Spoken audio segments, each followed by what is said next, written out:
সবার প্রিয় হবার তাগিদ নিয়ে নিশ্চয়ই আমি পৃথিবীতে জন্মাইনি। আমারও কিছু ইচ্ছে আছে, স্বপ্ন আছে, বলার স্বাধীনতা আছে। তবে আমি কেন অন্যের জন্য বাঁচব? সবাইকে খুশি করতে গিয়ে নিজের স্বপ্ন জলাঞ্জলি দেব?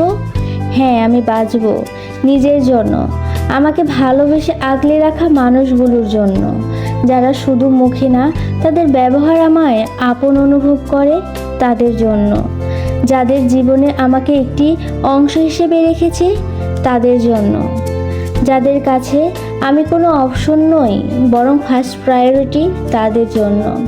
জীবনে এমন মানুষগুলো আষ্টেপৃষ্ঠে থাকলে জীবনে কখনো হতাশায় ভোগে না, বরং বেঁচে থাকার ইচ্ছেটা আরও বাড়িয়ে দেয় দ্বিগুণভাবে। যারা আমায় সম্মান করে, ভালোবাসে, আমিও তাদের জন্য সর্বদা প্রস্তুত থাকি। এই মানুষগুলোকে